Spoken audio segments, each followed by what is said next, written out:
صرف بات کروں گا۔ اللہم صلی وسلم وبارک علی سیدنا محمد۔ یہ غازی، یہ تیرے پراسرار بندے، یہ غازی، یہ تیرے پراسرار بندے جنہیں تو نے بخشا ہے ذوق خدائی۔ دو نیم ان کے ٹھوکر سے صحرا و دریا، سمٹ کر پہاڑ ان کی ہیبت سے رائی۔ ایک عام پاکستانی،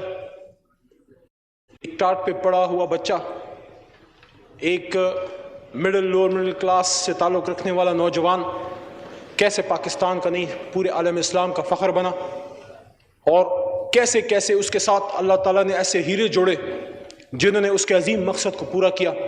میں کسی اور کی نہیں، آپ کے اور ہمارے ہم سب کے محسن پاکستان ڈاکٹر عبدالقدیر خان صاحب کی بات کر رہا ہوں کہ جب ایک نوجوان پاکستان سے باہر گیا علم کی طاقت سے، وہ علم جو غار حرا میں حضرت محمد صلی اللہ علیہ وسلم کے سینہ اتھر پہ اترا کہ اقرا اقرا بسم ربک الذی خلق، اور بلا شبہ اسلام کو اللہ نے عظمت دی، طاقت دی تو علم کی بدولت دی۔ ہمارا قائد محمد علی جنابی، he was a man of pen, قلم کی طاقت سے اس آدمی نے یہ ملک ہمیں بنا کے دیا، اور جس طرح قائد نے ملک بنا کے دیا، عبدالقدیر خان صاحب نے علم کی طاقت سے، اللہ کی مدد سے پاکستان کے دفاع کو ناقابل تسخیر بنانے میں ریڑھ کی ہڈی کا کردار ادا کیا۔ کون بھول سکتا ہے وہ وقت جب ہالینڈ سے محسن پاکستان نے جناب ذوالفقار علی بھٹو صاحب کو ایک خط لکھا۔ بھٹو صاحب کو خراج تحسین پیش کرتے ہیں کہ انہوں نے قدیر خان صاحب کے خط کی عزت رکھی اور ان کو انوائٹ کیا، اور اس کے بعد جس طرح پاکستان میں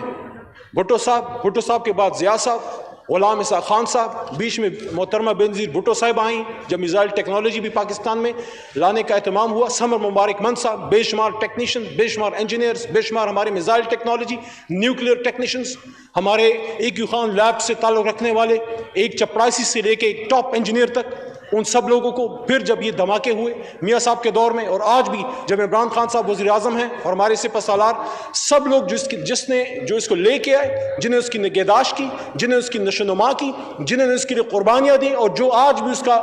دفاع کا کردار ادا کر رہے ہیں، سب کو خراج تحسین۔ لیکن سب سے بنیادی کار اگر کسی کا ہے، کام کسی کا ہے، وہ ڈاکٹر عبدالقدیر خان صاحب کا ہے، اور ایک ایسی شخصیت کہ وہ ایک کمزور بگننگ سے سٹارٹ ہوئے اور پاکستان کو ایک ایسے مقام پہ لے کے گئے، اور ایسی عظمت پہ اور استحکام کے اس مقام پہ کہ جس طرح میرے محترم جناب سپیکر صاحب، کیونکہ آپ بھی دین کا بہت جذبہ ہے، آپ ختم نبوت کے آپ بھی سپاہی ہیں، جس طرح اسلام کو عمر فاروق رضی اللہ تعالیٰ عنہ کے اسلام لانے سے تقویت ملی، اور جس طرح اسلام کو خالد بن ولید رضی اللہ عنہ نے تقویت دی جیت کی شکل میں، ایک فاتح کی شکل میں، اور جس طرح حیدر کرار نے فتح خیبر میں اسلام کو جو ہے وہ تقویت دی، اسلام کو ایک طاقت بخشی اللہ نے، اسی طرح وقتاً فوقتاً اس طرح کے ہیروز اللہ نے اس امت کو دیتے رہے، اور بے شک محسن پاکستان ڈاکٹر عبدالقدیر خان صاحب ان لوگوں میں سے ہیں جو وقت ثابت کرے گا کہ نہ صرف پاکستان بلکہ اسلام کے اس قلعے کو مضبوط کر کے انہوں نے پورے اسلام کا دفاع کیا۔ تو اس لیے ہم ان کو خراج تحسین پیش کرتے ہیں اور دعا کرتے ہیں کہ پاکستان میں ایک نہیں ہزاروں ڈاکٹر عبدالقدیر خان صاحب جو ہیں وہ پیدا ہوں۔ بس میر صاحب پلیز۔